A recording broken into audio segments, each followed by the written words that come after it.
la idea es comentar un poco una cierta hoja de ruta respecto a las recomendaciones que realizamos después de todo el diagnóstico que efectuamos, y la idea es ir posicionándolas, como comentaba Pablo, de una manera estacional.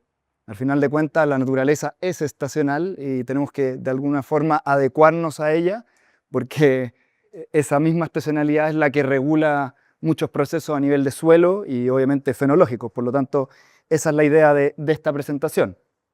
Si separamos en, obviamente, 4 estaciones, tenemos un manejo que podemos estar realizando ahora en otoño, que tiene que ver un poco con el tema de siembras de cobertura, para que se establezcan durante el invierno, que aprovechen las precipitaciones. Tenemos temas de mulch, después en invierno, y asociado a lo que decía Pablo, temas de evaluar químicamente el suelo y poder definir los manejos invernales que hay que hacer de base, esa fertilización que nos va a permitir equilibrar el suelo, no lo que estamos aplicando en la temporada para la fruta, sino lograr el equilibrio durante el invierno para que lo que uno aplique en la temporada no vaya a equilibrar el suelo, sino que vaya directamente a la absorción de las plantas.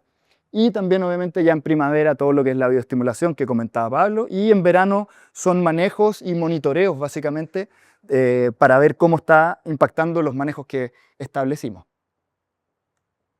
Lo del medio igual es entretenido mostrar, porque eso es el proceso de cómo se forma el suelo, básicamente.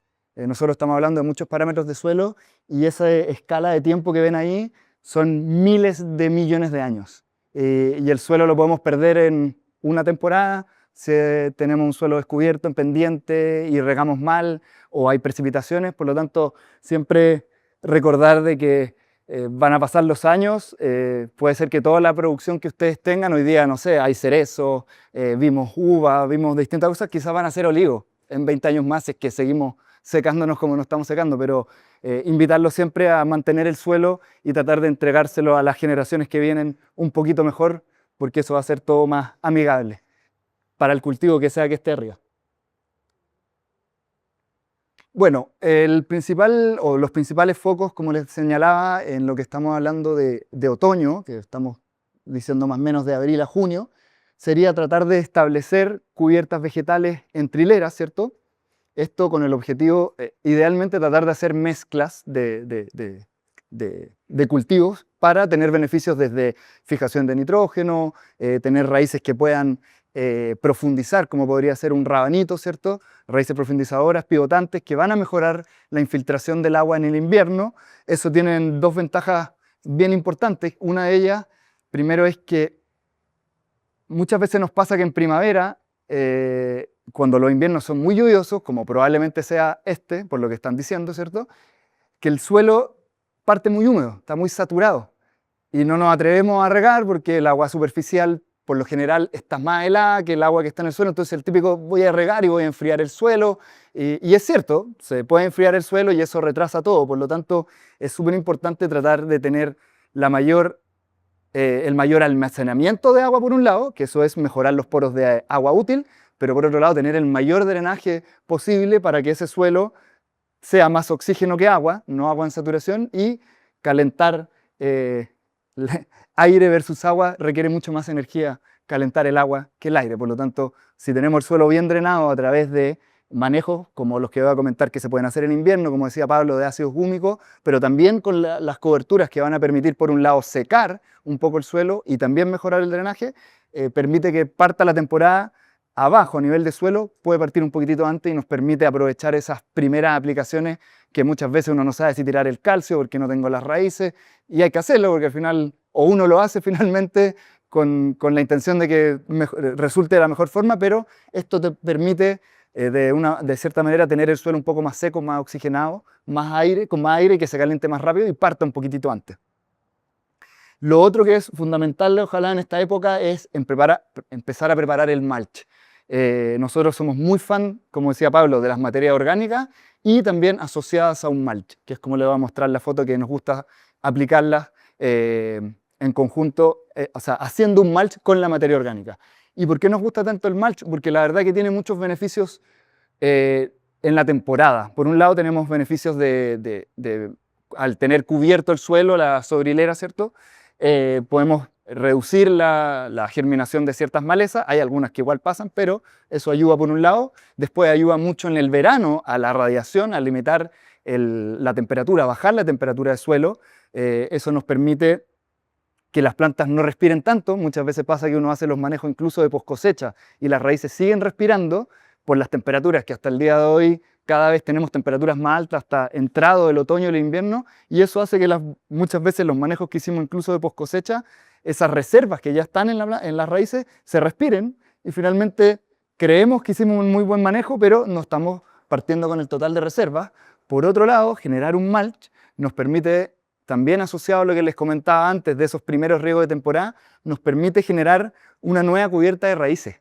Y eso es fundamental porque están mucho más expuestas a la temperatura. Entonces, por lo general, comienzan antes que lo que está full en el suelo, y eso permite que las primeras inyecciones, esa inyección de calcio o de algún producto que tiene que ser temprano en la temporada, sea mejor absorbido. Entonces, tiene varios beneficios. Nuevamente, ahí está el dibujito de cómo nos gusta realizarlo. Sería aplicar ya sea un compost o un guano en la medida que tengamos los análisis químicos para tomar esa decisión y después poder suplirlo de los manejos, obviamente, y ojalá después cubrirlo con rastrojo de maíz, de trigo. El de maíz es el más adecuado porque es más pesado. Muchas veces pasa que ponen trigo y después pasa una turbo y sale volando todo, entonces no se logra el efecto, y siempre, ojalá, las raíces, perdón, las mangueras sobre todo esto.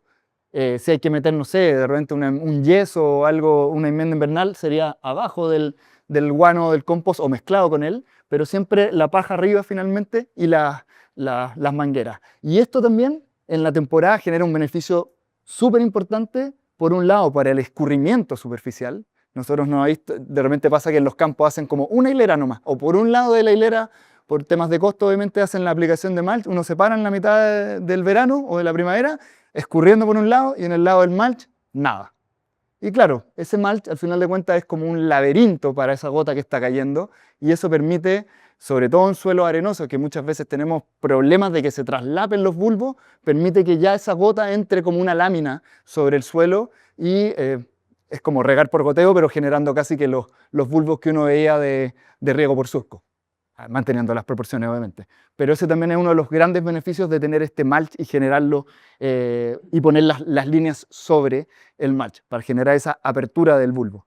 Después, en invierno, bueno, es obviamente la alta incorporación del guano, del compost. Hablamos mucho de los ácidos húmicos. ¿Por qué? Porque, como mostró Pablo, la principal limitante de suelo a nivel transversal, ya sea desde Copiapó hasta casi que la región de los ríos y más, es la compactación de suelo. ¿Y cómo podemos, y hoy en día la principal herramienta para estructurar un suelo son los ácidos húmicos? Podemos pasar un fierro, sí, pero tenemos que estar con una humedad adecuada, hay un tema de que las raíces se dañan, no es tan simple como aplicar un producto vía riego y poder llegar al volumen de suelo, porque muchas veces también se habla de que otros productos estructuran el suelo o lo descompactan, como son las enmiendas sólidas que comentábamos antes, pero no es cierto, en cierta medida sí y no. Porque claro, uno si aplica un compost, una buena cantidad de compost, está aumentando el volumen de suelo con un material muy poroso. Entonces, por eso se habla de como que descompactan el suelo, pero la verdad que no es así propiamente tal. Y sí, la principal herramienta son los ácidos húmicos. Eso se puede complementar quizás con hidróxidos de calcio, si es que el suelo está muy compactado, incluso un tiosulfato, si es que es ya un tema demasiado, pero siempre el húmico tiene que ir detrás de esos manejos o complementando al hidróxido de calcio que vendría después del húmico. Entonces, sí o sí, es ideal nuevamente poder hacer estas aplicaciones en invierno. Muchas veces no hay agua y eso se entiende, no tienen agua en invierno, entonces lo ideal sería aplicarlo en los primeros riegos de la temporada, porque los ácidos húmicos, igual que cualquier cosa, no es mágico, no actúan de un día para otro en suelos que tienen que estructurarse. Por lo tanto, se demoran más o menos 3 meses por ahí en generar el efecto máximo, y después, dependiendo de la calidad de ese producto, perduran en el tiempo. Por lo tanto, es ideal poder aplicarlo en invierno para que el beneficio ya lo tengamos en esta temporada, en primavera, con el primer flat de raíces y todo. Y por otro lado, si uno lo aplica antes, también permite retener más agua y drenar de mejor forma, que era lo que estábamos comentando antes, que pueden ayudar también las coberturas en trilera.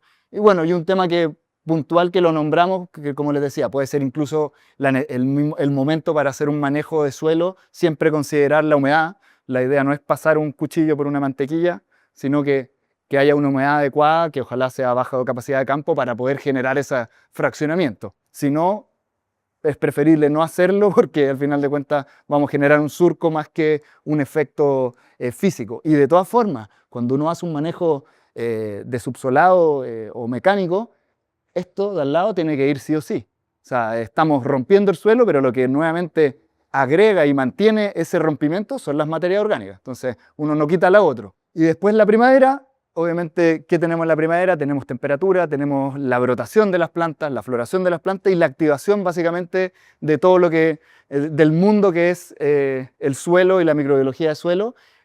Como decía Pablo, alimentado fundamentalmente por los exudados de las raíces, por lo tanto es el minuto para comenzar con las bioestimulaciones fertirriego. En muchas de las recomendaciones nombramos consorcios microbianos o PGPR, como se llama en inglés, porque finalmente tienen un gran beneficio de bioestimular y de más que de bioestimular, es bioestimular con un objetivo puntual. Muchas veces se critica el uso de microorganismos exógenos porque se señala que van a dañar la microbiología nativa del suelo. Pero la verdad que eso no es así. Nosotros lo hemos medido con análisis de metagenómica, que es algo que no hicimos en esto porque es una foto muy particular del suelo.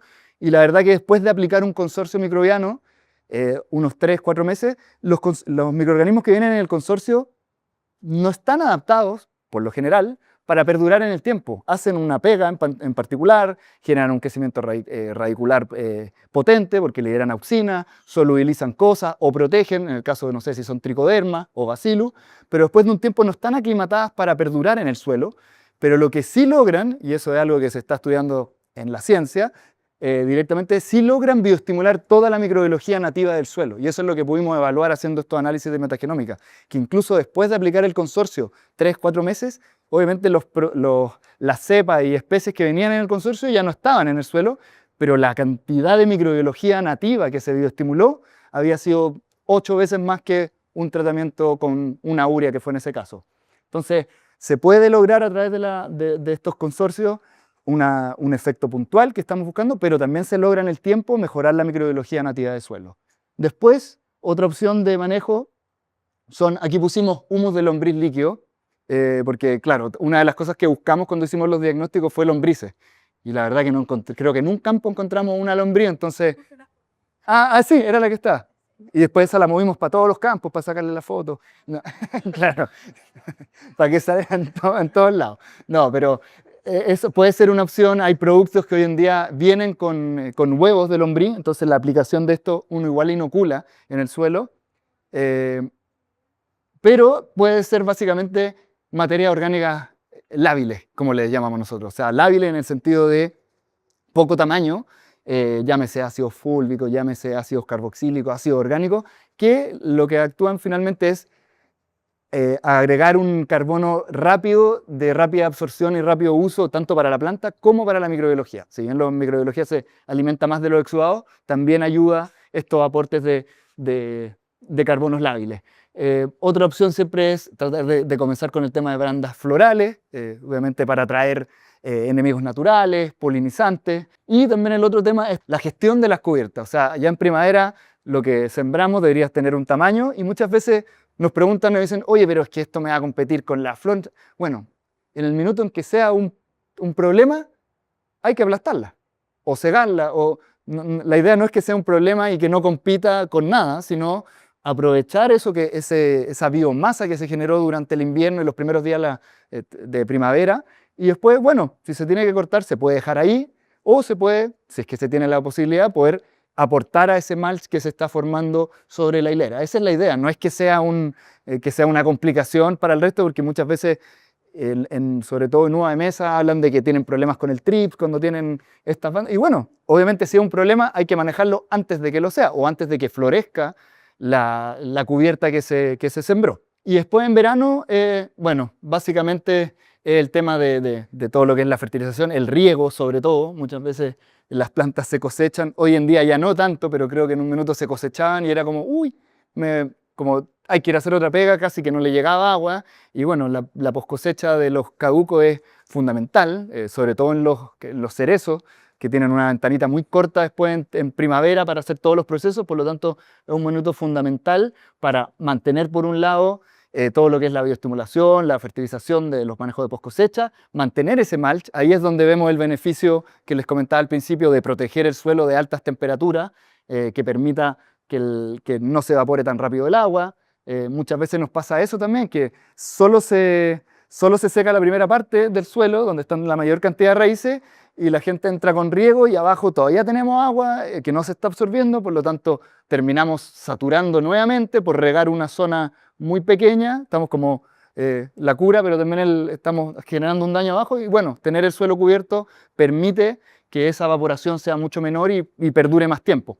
Entonces también se agradece. Y lo otro que comentaba Pablo, que también siempre es un buen momento para hacer las mediciones y ver cómo todos los manejos que implementamos están generando un efecto, y obviamente en el caso de que no lo estén haciendo, averiguar por qué y tomar las recomendaciones y las modificaciones pertinentes, como análisis satelitales, mediciones de compactación, porque eso finalmente nos va a permitir ir mejorando y perfeccionando los beneficios que siempre es importante señalar. El suelo, yo creo que le preguntaban a nuestros profesores o nos comentaban que los manejos de suelo casi que uno no veía cambio en la temporada, eran casi que a largo plazo. Bueno, hoy en día, por suerte, para nuestro favor, existen herramientas que sí se generan cambios y sí generan cambios en el corto plazo.